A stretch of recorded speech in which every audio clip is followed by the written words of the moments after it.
Hi guys, good morning. Welcome to the learn English grammar అంటే with Hindu paper అనేది already ఈ session start చేశానండి మొన్న మండే నుంచి. సో ఏదైతే ఉందో ఈ మంత్ ఎండింగ్ వరకు 15th స్టార్ట్ చేశాను. ఈ మంత్ వరకు ఎండింగ్ వరకు చెప్తానని చెప్పాను. మీ యొక్క రెస్పాన్స్ బాగుంటే మళ్ళీ ఇంకా కంటిన్యూ చేస్తాను, లేకపోతే ఆపేస్తానని చెప్పాను. సో దానికి సంబంధించినటువంటి 0th లెవెల్ అనమాట. అంటే ఎవరికైతే ఈ యొక్క మినిమం బేసిక్ నాలెడ్జ్ కూడా ఇంగ్లీష్లో లేని వాళ్ళకి అర్థవంతమయ్యే విధంగా ఈ యొక్క క్లాస్ అనేది ఉంటుందండి. సో ఎలా చదవాలి, ఎలా చదివితే మనకు సెంటెన్స్ అనేది ఎలా డివైడ్ చేసుకోవాలి దాని గురించి ఇన్ డీటెయిల్గా చెప్తాను. సో ప్లీజ్ నేను దీని గురించి ఈ యొక్క వీడియో గురించి ముందు ఆ కలరింగ్ ఇవ్వాలి, అవన్నీ చేయాలంటే నేను చాలా టైమే తీసుకోవాలి. సో కంప్లీట్ వీడియో ఎవరైనా స్టార్ట్ చేస్తే కంప్లీట్ వీడియో చూడండి, డైలీ ఫాలో అవడానికి ట్రై చేయండి, ఎక్కువగా లైక్ చేయడానికి ప్రయత్నించండి. సో దీనివల్ల ఏమవుతుందంటే ఛానల్ రిడెండెన్సీ పెరుగుతుంది, నాకు కూడా కొంచెం బూస్టప్గా ఉంటుంది అనమాట. సో ఇంత కష్టపడి చేస్తున్నందుకు నాకు కూడా కొంత మీరు అందరూ కూడా హెల్ప్ అంటే మీకు ఇది హెల్ప్ అవ్వాలనే నేను ఇంత కష్టపడి చేస్తున్నాను. సో ఎవరికి హెల్ప్ కానప్పుడు నేను చేస్తే కూడా వేస్ట్ కదా, అనవసర ప్రయత్నం కదా, అందుకోసం అడుగుతున్నాను. సో ఇక మనం ఆర్టికల్లోకి మనం ఇంకా చూస్తే కంటిన్యూటీ ఇన్ చేంజ్, ఇది రీసెంట్గా అంటే ఈరోజు మార్నింగ్ ఆల్రెడీ దీని గురించి చెప్పుకున్నామండి. ఈ ఆర్టికల్ గురించి ఎవరైనా ఆ వీడియో చూడని వాళ్ళు ఇది చూడొద్దు. ఫస్ట్ ముందు మార్నింగ్ చెప్పినటువంటి తెలుగు వీడియో అనేది చూడండి. చూస్తే ఏంటంటే మీకు ఒక ఐడియా ఓవర్వ్యూ వస్తుంది, ఆ టాపిక్ ఏంటో తెలుస్తుంది. టాపిక్ తెలిసిన తర్వాత మనం గ్రామటికల్గా నేర్చుకుంటే ఏంటంటే మనకు ఒక సెన్స్ అనేది వస్తుంది, అర్థం అవడానికి ఈజీగా ఉంటుంది. అంటే ఎందుకంటే ఇక్కడ ఎక్కువ మీనింగ్ చెప్పడానికి ప్రయత్నించాను నేను. సో అక్కడ మీనింగ్ చెప్తాను కాబట్టి సో మీకు అర్థం అవుతుంది. సో అది చూసిన తర్వాత చూడండి, ఇది సెకండ్ ఆర్టికల్ అనమాట. సో ఇంటర్నేషనల్ అఫైర్స్కి చాలా మంచి ఆర్టికల్ ఇది. సో అందుకే దీన్ని సెలెక్ట్ చేసుకున్నాను. గ్రామటికల్ పాయింట్ ఆఫ్ వ్యూలో కూడా చాలా మంచి కొన్ని అంశాలు అనేది దీంట్లో ఉన్నాయి, అందుకోసం ఇది సెలెక్ట్ చేసుకున్నాను అనమాట. మనం ఆల్రెడీ చెప్పాం, ఎప్పుడైనా సరే టైటిల్స్ హిందూ పేపర్లో కూడా ఏ పేపర్ అయినా కానీ టైటిల్స్ పెట్టేటప్పుడు ఏంటంటే ఒక ప్రాస అనేది ఉంటుంది అనమాట. ఆ ప్రాస ప్రకారం ఏంటంటే పూర్తిగా సబ్జెక్టు వెర్బ్ ఆబ్జెక్ట్ అనేది 3 అనేది ఉండదు, ఓన్లీ సబ్జెక్టు వెర్బ్ మాత్రమే ఉంటుంది, లేదా ఆ సబ్జెక్ట్ వెర్బ్ ఆబ్జెక్ట్ మాత్రమే ఉంటాయి అనమాట. కంటిన్యూటీ ఇన్ చేంజ్, ఇప్పుడు కంటిన్యూ అంటేనేమో మనకు యాక్చువల్గా వెర్బ్, కంటిన్యూటీ అంటే ఏంటంటే సో దానికి ఈ టీవీ యాడ్ చేసిన తర్వాత ఏంటి అంటే అది నౌన్గా మారిపోద్ది అనమాట. కంటిన్యూటీ అంటే కొనసాగింపు, కొనసాగించు అంటే వేరు, కొనసాగింపు అంటే అది ఒక నౌన్గా తయారైంది అనమాట. ఇప్పుడు కొనసాగింపు అనేది మార్పు వచ్చింది, కొనసాగింపులో చేంజ్ మార్పు అనేది వచ్చింది అని చెప్పే ఆర్టికల్ అనమాట. సో ఇక్కడ ఇండియా ఈజ్ హోపింగ్ అంటే ఇప్పుడు మన భారతదేశం అనేది ఈజ్ హోపింగ్, ఏం హోపింగ్ అవుతుంది, ఏమి ఆశపడుతుంది, దట్ అండర్ పిఎం సుగా అంటే ఈ యొక్క పిఎం సుగా అనే వ్యక్తి ఎవరైతే ఉన్నారో అతని కింద Japan will not stir away, Japan అనేది విల్ నాట్ స్టీర్ అవే అంటే ఈ యొక్క దారి తప్పదు, దారి మళ్ళదు, స్టీర్ అవే. స్టీర్ అనేవి మనం ఇక్కడ చూస్తే కనుక ఈ యొక్క విల్ అనేది మనం ఫ్యూచర్లో వాడతాం. యాక్చువల్గా అంటే ఎప్పుడైనా సరే జరుగుతున్న విషయాన్ని గురించి చెప్పేటప్పుడు మనం ప్రజెంట్ టెన్స్ వాడతాం, తర్వాత జరిగిపోయిన విషయాన్ని గురించి చెప్పేటప్పుడు పాస్ట్ టెన్స్ వాడతాం, ఈ యొక్క జరగబోయే అంశాన్ని చెప్పేటప్పుడు మనం ఫ్యూచర్ టెన్స్ వాడతాం. అంటే కదా భూత భవిష్యత్ వర్తమాన కాలాలు కదా, ఫ్యూచర్ వాడతాం. సో ఇప్పుడు ఆల్రెడీ మనకు జరుగుతూ ఉంది కాబట్టి ఈజ్ హోపింగ్ అన్నాడు, అంటే ఇప్పుడు మనం కంటిన్యూగా జరుగుతుంది కాబట్టి ఇప్పుడు మనకు ప్రజెంట్ టెన్స్లో చెప్పాడు, అది కూడా ఎట్లా కంటిన్యూస్లో మనం ఇంకా ఏంటి దాని మీద ఆశపడుతూ ఉన్నాం కాబట్టి ఈజ్ హోపింగ్ అన్నాడు. సో ఇక under PM Suga Japan will అంటే రాబోయే కాలంలో జరగబోయే అంశం కాబట్టి ఫ్యూచర్లో చెప్పాడు. విల్ నాట్ స్టీర్ అంటే రాబోయే కాలంలో అది దారి మల్లదు. ఫ్రమ్ ద కోర్స్ సెట్ అంటే ఏదైతే కోర్స్ సెట్ చేయబడిందో, ఎవరి చేత సెట్ చేయబడింది, షింజో అబే, ఇంతకుముందు అబే అనే అతనితో సెట్ చేయబడింది అనమాట. అంటే ఇంతకుముందు పాస్ట్లో ఉంది కాబట్టి ఇక్కడ సెట్కి ₹3 సెట్ కాబట్టి సెట్ అనేది ఇచ్చాడు, పాస్ట్ టెన్స్ ఫామ్ అనమాట ఇది. సో ఇంతకుముందు ఆ అబే చేత సెట్ చేయబడింది ఏదైతే ఉందో ఆ అంశం అనేది దారి తప్పదు అని చెప్తున్నారు అనమాట. సో నెక్స్ట్ మనం చూసుకుంటే less than a month after his sudden announcement that he అంటే ఒక నెల లోపు ఆయన సడన్గా ఒక అనౌన్స్మెంట్ ఇచ్చాడనమాట. హీ అనే ఎవరో చెప్తున్నారు, ఎవరి గురించి చెప్తున్నారు, హీ వుడ్ స్టెప్ డౌన్ అంటే అతను ఎవరో ఒక నెల రోజుల లోపే ఈ యొక్క సడన్ అనౌన్స్మెంట్ ఇచ్చాడనమాట. ఆయన ఆ యొక్క స్టెప్ డౌన్ అవటం అంటే ఏంటి అంటే కింద దిగటం, వుడ్ స్టెప్ డౌన్ అంటే ఇక్కడ వీడు ఎలా చెప్పాడంటే మామూలుగా ఇది పాస్ట్ టెన్స్లో చెప్పాలి, పాస్ట్ టెన్స్లో చెప్పకుండా ఇక్కడ వుడ్ అనేది ఇచ్చేసరికి ఇక్కడ ఏమైందంటే పాస్ట్ టెన్స్లో చెప్పలేక స్టెప్డ్ అనాలి. అంటే స్టెప్డ్ అంటే వుడ్ పక్కన స్టెప్డ్ అనేది రాదు, ఫ్యూచర్లో చెప్పేటప్పుడు స్టెప్డ్ అనేది, అందుకే స్టెప్ డౌన్ అనే యొక్క ఫేజల్ వెర్బ్ అనే దాన్ని వాడాడు. స్టెప్ డౌన్ అంటే ఏంటంటే స్టెప్డ్, దిగిపోయాడు అని. So due to health reasons Japan's longest అంటే ఏదైనా ఆరోగ్య కారణాల వల్ల Japan's longest serving prime minister Shinzo Abe 65 అంటే జపాన్ని ఎక్కువ కాలం పరిపాలించినటువంటి ఈ యొక్క నేత ఎవరైతే ఉన్నారో షింజో అబే, అతని వయసు 65 సంవత్సరాలు, హ్యాస్ పాస్డ్ ఇప్పుడు ఏంటి అది ప్రజెంట్ పర్ఫెక్ట్లో జరిగింది, అంటే ఈ మధ్య కాలంలోనే పర్ఫెక్ట్గా అయిపోయింది అనమాట, జరిగిపోయిన పని అనమాట. అందుకే ప్రజెంట్ పర్ఫెక్ట్లో చెప్పాడు. He has passed on the baton అంటే ఏదైతే యొక్క అధికారం ఏదైతే ఉందో to his long term associate Yoshihide Suga అంటే ఈ యోషిహిడా సుగే అనే అతను 71 సంవత్సరాలు అనమాట. అతనికి అప్పచెప్పాడు అనమాట. అతని ఆరోగ్య పరిస్థితి బాగాలేదు కాబట్టి అతని యొక్క అధికారాన్ని అతనికి బదలాయింపు చేశాడు. పాస్డ్ అంటే ఏంటంటే పక్కన అతనికి బదలాయింపు చేశాడు. ఎవరికి? ఈ యొక్క యషిహిడే సుగే అనే అతనికి బదలాయింపు చేశాడు అనమాట. మిస్టర్ షుగా ఎవరైతే ఇప్పుడు కొత్తగా బదలాయింపు చేసుకున్న అధికారంలోకి వచ్చిన వ్యక్తి మిస్టర్ షుగా, ఆయన ఏంది ప్రజెంట్ టెన్స్లో ఇప్పుడు చెప్తున్నాడు కాబట్టి చూడండి, ప్రామిసెస్ అంటే ప్రజెంట్ టెన్స్లో ఉండే ప్రజెంట్ సింపుల్ అనమాట. ఇది ప్రామిసెస్ మనకి ఎస్ అనేది వచ్చింది. మనం ఆల్రెడీ చెప్పాం హీ షీట్ నేను క్లాస్లో చెప్పాం. హీ కానీ షీ కానీ ఇట్ కానీ వచ్చినా లేదా ఏదైనా నౌన్ వచ్చినప్పుడు ప్రజెంట్ టెన్స్ వెర్బ్ ఉంటే కనుక దానికి ఎస్ కానీ ఈఎస్ కానీ యాడ్ చేస్తామన్నా.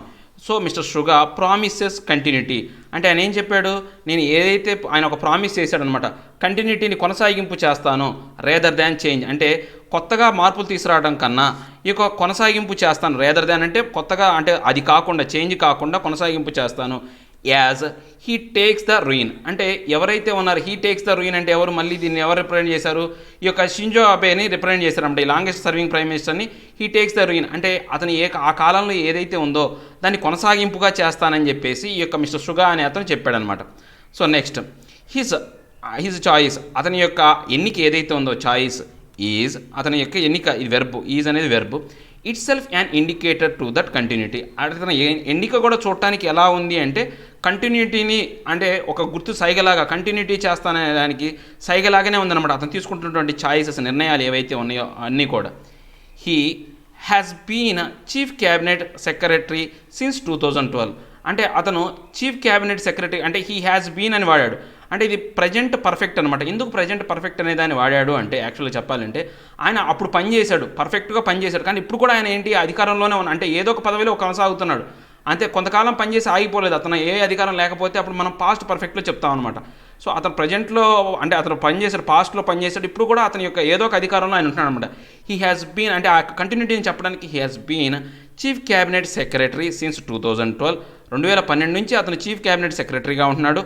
యాజ్ వెల్ యాజ్ దాంతోపాటు the top spokesperson and a key implementer of mister Abe's policies దాంతోపాటు ఏంటి ఆ యొక్క పార్టీకి సంబంధించినటువంటి టాప్ స్పోక్స్ పర్సన్ అన్నమాట, ఏదైనా మాట్లాడే వ్యక్తి.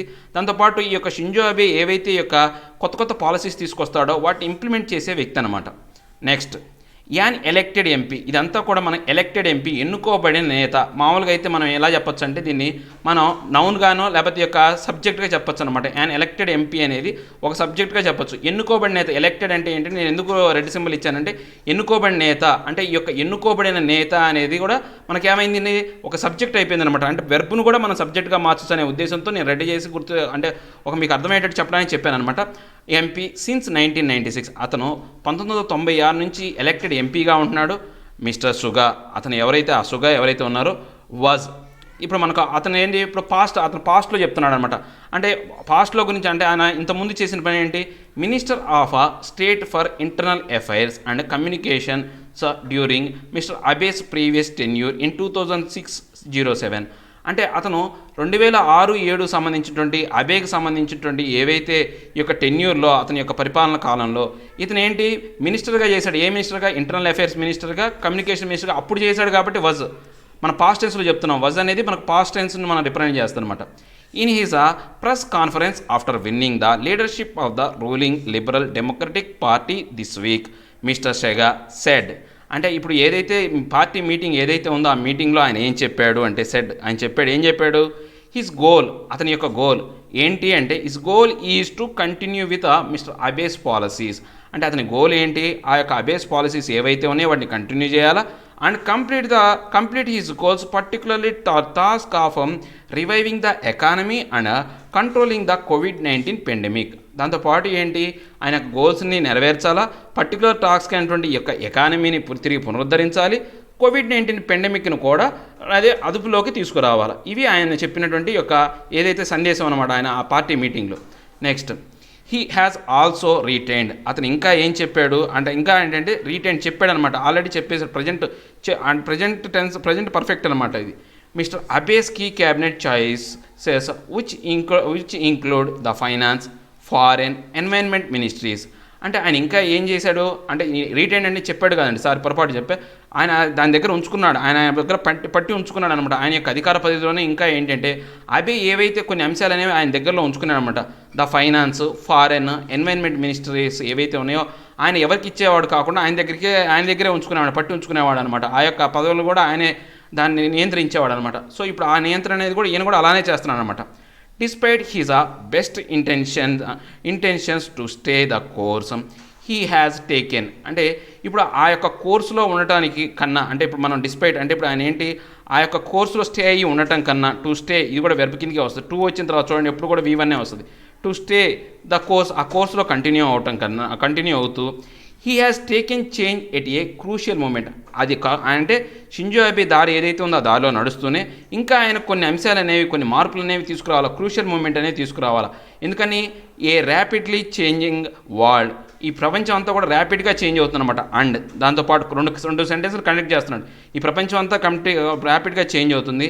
విల్ నీడ్ అంటే ఎవరు విల్ నీడ్, అతనే చేయాలా. విల్ నీడ్ టు స్టీర్, దాంతో అతనే ఏం చేయాలా, ఆ యొక్క దారి ఏదైతే ఉందో త్రూ ద అవుట్కమ్ ఆఫ్, అంటే ఇప్పుడు కొత్తగా ఏంటంటే ఈ యొక్క యుఎస్ ఎలక్షన్స్ అనేవి నవంబర్లో జరుగుతున్నాయి అనమాట. దాంతోపాటు ఆ యొక్క స్టీర్ ఆ దారిలో నవంబర్ ఎలక్షన్లో జరిగిపోయే దారిలో ఉండాలా. దాంతోపాటు చైనాకు సంబంధించినటువంటి గ్రోయింగ్ అగ్రెషన్ ఏదైతే ఉందో దాన్ని చూసుకోవాలా. దాంతోపాటు ఇక వరల్డ్ వైడ్ ఎకానమీ ఏదైతే ఉందో డౌన్ టర్న్లో ఉంది, ఇవన్నీ అంశాలు కూడా ఆయన చూసి ఉండాలి అని చెప్తున్నారనమాట. ఏ మెయిన్ ఛాలెంజ్ అంటే ఒక ముఖ్యమైనటువంటి సవాలు ఏది అంటే విల్ బీ, అంటే ఏది ఉండబోతుంది రాబోయే కాలంలో ఉండబోయేది అనమాట ఆయనకి. అంటే ఇప్పుడు ఆయన అధికారంలోకి వచ్చిన తర్వాత జరగబోయే అంశాలు కాబట్టి ఫ్యూచర్లో చెప్తున్నారు. Will be to ensure the success of the Tokyo Olympics. అంటే రాబోయే కాలంలో ఏంటి, ఈ యొక్క టోక్యో ఒలింపిక్ గేమ్స్ అనేవి ఒక జపాన్లో జరుగుతున్నాయి అనమాట. వాటి యొక్క సక్సెస్ని, వాటిని విజయవంతంగా ఆ యొక్క గేమ్స్ అనే వాటిని నిర్వహించాలి. నౌ రీషెడ్యూల్డ్, అవి ఏం చేశారు, తిరిగి పునరుద్ధరించారు. అంటే తిరిగి వాటికి సంబంధించినటువంటి షెడ్యూల్ అనేది ఇచ్చారనమాట. దాని యొక్క సమయం, ఏ ఆటలు ఎప్పుడెప్పుడు ఆడాలనే షెడ్యూల్ అనేది ఇవ్వడం జరిగిందనమాట. అది పాస్ట్లో ఇచ్చేశారు కాబట్టి షెడ్యూల్డ్ అన్నాం మనం. అదే ఇవ్వలేదనుకోండి షెడ్యూల్స్, అంటే రేపు ఇస్తారా అంటే ఇప్పుడు ఇస్తున్నాను అనుకోండి షెడ్యూల్స్ అన్నా అంటాం. For July 2021 due to the pandemic, ఇది యాక్చువల్గా 2020లో జరగాల్సింది. ఈ యొక్క పెండమిక్ కారణంగా 2021కి దీన్ని షెడ్యూల్ చేశారనమాట. నెక్స్ట్ ఫర్ ఇండియా, ఇప్పుడు మన భారతదేశాన్ని విషయానికి వస్తే mister Abe exit is a loss. ఇప్పుడు మన భారతదేశాన్ని విషయానికి వస్తే ఇండియాలోకి అబే ఎగ్జిట్ అనేది కనుక చూస్తే మొత్తం మనకు ఒక నష్టం అనమాట. Is loss. ఇప్పుడు మనకు అబే అనేవాడు ఎవరు, సింగులర్ పర్సన్ కాబట్టి ఈజ్ అనేది వాడాం. అది ప్లూరల్ ఏంటే కనుక ఈ ఆర్ అనే వాడేవాళ్ళం. Given his game changing move on India Japan ties which included, అంటే ఇప్పుడు ఆయన ఇంతకుముందు జరిగిపోయిన అంశాలు అనమాట. అందుకే దాన్ని మనం పాస్ట్ ఇంక్లూడెడ్ అని చెప్తున్నాం అనమాట. సో ఆయన గేమ్ చేంజింగ్ సంబంధించినటువంటి ఏవైతే యొక్క చర్యలు ఏవైతే ఉన్నాయో, అంటే ఇండియా జపాన్కి సంబంధించినటువంటి ఏదైతే బంధాలకు సంబంధించి ఆయన ఇంక్లూడింగ్ ఏమేమి కలుపుకున్నాడు అంటే upgrading the relationship to a special strategic and global partnership, instituting the annual prime ministerial summit from 2006, spearheading both visions of the quadrilateral with the US and Australia, and personally moving the India-Japan civil nuclear partnership through the Date Parliament, Japan's first with the non-NPT country. అంటే ఇప్పుడు ఏం చేశాడు ఆయన ఈ యొక్క మన భారతదేశానికి జపాన్కి సంబంధించినటువంటి బంధాలను కలుపుకోవడం కోసం కొన్ని అంశాలను అతని యొక్క దాంట్లో కలుపుకున్నాడు అనమాట. ఏం అంశాలంటే ఇప్పుడు మన భారతదేశంతో స్పెషల్ స్ట్రాటజిక్ రిలేషన్షిప్ అనేది పెంచుకున్నాడు. దాంతోపాటు ఈ యొక్క గ్లోబల్ పార్ట్నర్షిప్ ఏదైతే ఉందో ప్రైమ్ మినిస్టర్ సమ్మిట్కి సంబంధించి యాన్యువల్గా ప్రతి సంవత్సరం జరిగే విధంగా 2006 నుంచి చర్యలు తీసుకున్నాడు. దాంతోపాటు ఇంకా ఏంటి అంటే క్వాడ్రిలేటరల్, అంటే 4 దేశాలు కలిపినటువంటి ఈ యొక్క యుఎస్, జపాన్, ఇండియా, ఆస్ట్రేలియా, ఈ 4 దేశాలు కలిపినటువంటి క్వాడ్రిలేటరల్ని నిర్వహిస్తున్నాడు. దాంతోపాటు ఈ యొక్క సివిల్ న్యూక్లియర్ పార్ట్నర్షిప్ అనే దాన్ని కూడా ఆ యొక్క పార్లమెంట్, జపాన్ యొక్క పార్లమెంట్ పేరు డైట్ అంటాం అనమాట. ఆ డైట్ పార్లమెంట్ ఆమోదంతో ఆ యొక్క న్యూక్లియర్ డీల్ కూడా చేశాడు. జపాన్ అనేది ఫస్ట్ ఎన్పిటి అనేది అంటే నాన్ ప్రొఫాలిక్ ట్రీటీ అనమాట. ఇది అంటే న్యూక్లియర్ వెపన్స్ మేము తయారు చేయమని ఒక ట్రీటీ అనేది ఉందన్నమాట. ఆ ట్రీటీలో మన భారతదేశం అనేది భాగం కాలేదు. అలాంటి దేశంతో ఫస్ట్ టైఅప్ పెట్టుకుంది జపాన్, టైఅప్ పెట్టుకుంది మన దేశంతో అనమాట. One of his last meeting as a prime minister was, అతని యొక్క అంటే ఈ యొక్క షింజో అబే యొక్క లాస్ట్ మీటింగ్ ఏదైతే వాజ్ అన్నాడు, అంటే ఇంతకుముందు పాస్ట్లో జరిగిపోయింది కాబట్టి పాస్ట్ మీటింగ్ కదా, లాస్ట్ మీటింగ్ అంటే జరిగిపోయింది. అది ఏదైతే ఉందో ఒక టెలిఫోనిక్ ఇంటర్వ్యూ అనమాట. ప్రైమ్ మినిస్టర్ నరేంద్ర మోడీకి ఈ యొక్క షింజో అబేకి జరిగింది. దాంట్లో ఏంటి అంటే ఈ యొక్క క్రాస్ సర్వింగ్ అగ్రిమెంట్ ఏదైతే ఉందో, ఈ యొక్క సిగ్నిఫికెంట్ డిఫెన్స్ ఏవైతే ఉందో, కోఆపరేషన్ ఏదైతే ఉందో వాటి గురించి సంతకాలు అనేవి జరిగినాయి అనమాట. ఇది కూడా ఏంటి టెలికాన్ఫరెన్స్లో జరిగింది, టెలిఫోనిక్ సమ్మిట్ ద్వారా ఈ యొక్క మీటింగ్ అనేది జరిగింది. సో నెక్స్ట్ చూసుకుంటే ఎవరైతే యొక్క Shinzo Abe his close personal relationship with mister Modi, అతని యొక్క బంధం అనేది మిస్టర్ మోడీతో క్లోజ్గా అనమాట. అంటే అది ప్రజెంట్ టెన్స్లో ఎందుకు చెప్పారంటే ఇది నిత్య సత్యం. నిన్న క్లోజ్గా ఉన్నారు, ఈ రోజు క్లోజ్గా ఉన్నారు, రేపు కూడా క్లోజ్గానే ఉంటారు. ఎందుకంటే వాళ్ళు మిత్రుత్వం కాబట్టి క్లోజ్ అనేది ప్రజెంట్లో చెప్పడం జరిగింది అనమాట. Both seen as a strong man leaders. వీళ్ళిద్దరిని చూడటానికి, సీన్ అంటే చూడటానికి ఎలా ఉందంటే ఇది మనకు ఎలా చెప్పాడంటే ఏంటంటే ప్యాసివ్ వాయిస్లో చెప్పాడు, సీన్ అనేది ఇచ్చాడు. సో ప్యాసివ్ వాయిస్లో చెప్పాడు కాబట్టి మనకు సీన్ అనేది వచ్చింది. అయితే సా అనేవాళ్ళు మామూలుగా, సా అనేవాళ్ళు అనమాట. స్ట్రాంగ్ మ్యాన్ లీడర్స్ వాళ్ళిద్దరిని ఏంటి బలమైన నేతలుగా చూశారు. Built on his earlier partnership. అతని యొక్క ఫస్ట్ పార్ట్నర్షిప్ ఎవరితో కలిగిందంటే మన్మోహన్ సింగ్తో ఫస్ట్ పార్ట్నర్షిప్ అతను బిల్ట్ అన్నాడు. అంటే బిల్డ్ అనలేదు, బిల్డ్ అంటే present tense, past tense built అంటే ఇంతకుముందు ఎప్పుడో జరిగింది కాబట్టి మనకు పాస్ట్ టెన్స్లో చెప్పాడు, బిల్ట్ అని చెప్పాడు. So Manmohan Singh with whom he shared his famous 3 arrow economic strategy called Abenomics. అంటే అతను ఏం చేశాడు అప్పుడు మన్మోహన్ సింగ్తో కలిపి ఆయన ఒక ఆర్థిక విధానాన్ని ప్రవేశపెట్టాడు అనమాట. అతనితో పంచుకున్నాడు. ఏ ఆర్థిక విధానం అంటే ఈ యొక్క ఆర్థిక విధానం పేరు కాల్డ్, దాని పేరు ఏంటంటే ఎబనమిక్స్. అంటే ఆయన పేరు మీదుగా ఎకనమిక్స్ని ఎబనమిక్స్ అని పెట్టుకున్నాడు అనమాట. సో దాన్ని ఏంటంటే 3 arrow సిద్ధాంతం అని చెప్తారనమాట. Mister Suga would be aware. అంటే ఆయన యొక్క ఎవరైతే ఉన్నారో ఈ యొక్క అంశం గురించి, ఏది యొక్క పెద్ద షూస్ అనమాట, ఆయన పెద్ద పెద్ద బూట్లు అనేది ధరించాలి. ఆ ధరించాలి అంటే ఏంటంటే చాలా ఖాళీ ఉందన్నమాట. ఆ యొక్క షింజో అబే చేసిన తర్వాత ఏర్పడినటువంటి ఖాళీ ఏదైతే ఉందో, అంటే విల్లలు అంటే వుడ్ అని చెప్పాడు, ఫ్యూచర్లో చెప్పాడు అనమాట. ఫ్యూచర్లో చెప్పాడు కాబట్టి మనకు ఏంటి యొక్క ఫ్యూచర్ టెన్స్ అనేది వుడ్ బి వెల్ అన్నాడు. సో ఫ్యూచర్ గురించి చెప్పాడు. సో ఆ పెద్ద పెద్ద షూ వేసుకోవాలి. హీ మస్ట్ ఫిల్, ఏదైతే ఆ గ్యాప్ను ఫిల్ చేయాలా.